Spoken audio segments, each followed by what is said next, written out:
Cold war.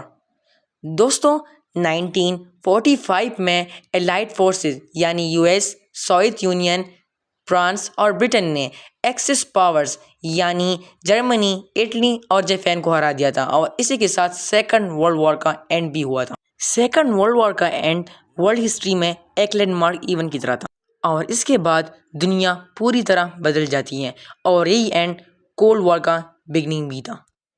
Second world war کے وقت US اور سوویت یونین نے جرمنی کے خلاف اپنے فورسز کو ایک کر دیا تھا۔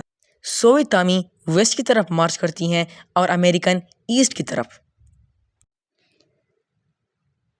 1945 میں جب الائڈ فورسز جرمنی میں ایلبے ریور کے پاس ملتے ہیں تو ایک دوسرے کو بہت گرم جوشی کے ساتھ گلے لگ جاتے ہیں، کیونکہ انہوں نے نازیز کو ہرا دیا تھا۔ لیکن ان کے لیڈر کے درمیان یہی گرم جوشی نہیں دکھائی دیتی، کیونکہ ان کے درمیان رائیولری شروع ہو گئی تھی۔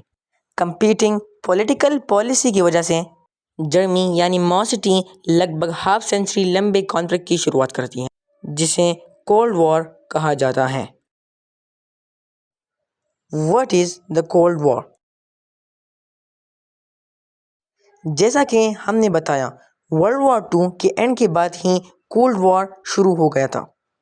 جنگ ختم ہونے سے یورپ پوری طرح بربادی کی حالت میں تھا۔ جرمنی اور جاپان جیسی پاور وار میں ہار چکی تھیں۔ ایسے میں یونائٹڈ اسٹیٹ اور سوویت یونین ورلڈ کی بگیسٹ پاور بن جاتی ہیں۔ انہی دونوں پاور کی رائیولری سے کولڈ وار شروع ہو جاتا ہے۔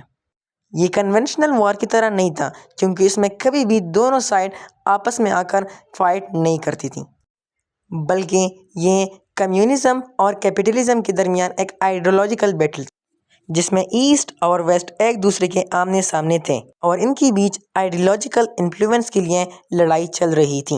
ورلڈ وار ختم ہونے سے پہلے ہی US اور سوویت یونین کے الائز کے درمیان دراڑ دکھنے لگی تھی۔